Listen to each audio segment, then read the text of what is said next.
We're back on the air. My name is Jeffrey Davis, and again, we're always talking to entrepreneurs.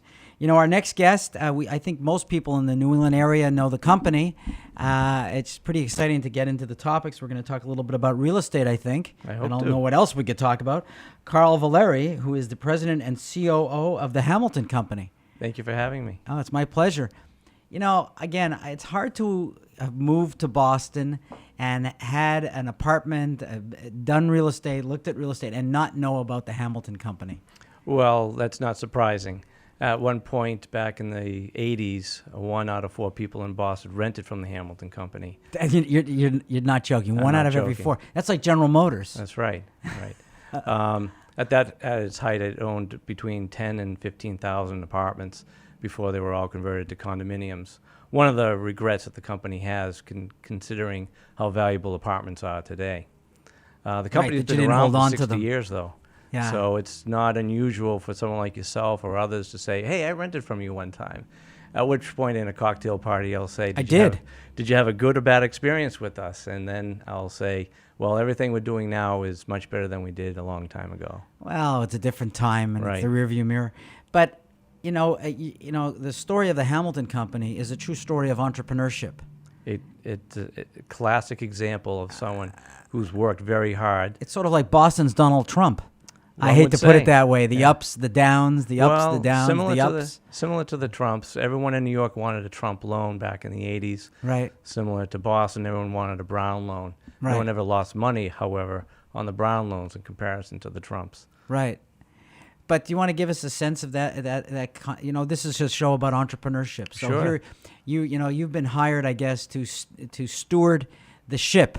And tell me about what you've inherited and where you're trying to take it today. Sure. Well, the company, again, was founded 60 years ago. It started with a 4-unit, quickly became a 12-unit, and a lot of these large apartments were converted from 1-bedrooms to 4-bedrooms, and that's how a lot of landlords made money.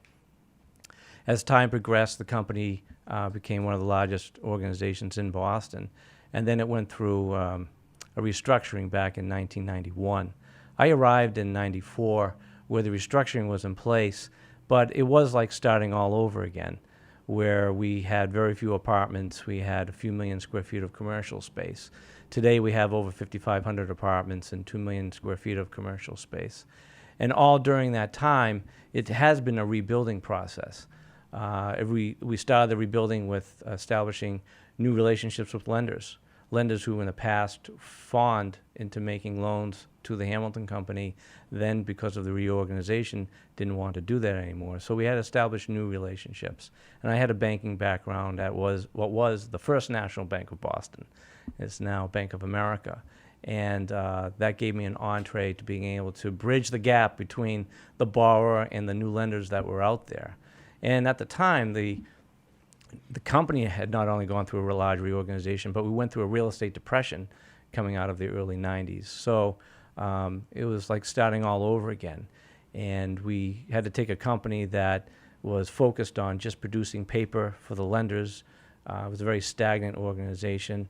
And it had done a lot of many good things leading up to its reorganization. But during the reorganization that lasted for 5 years, it was required to basically produce paper, not act as a property manager.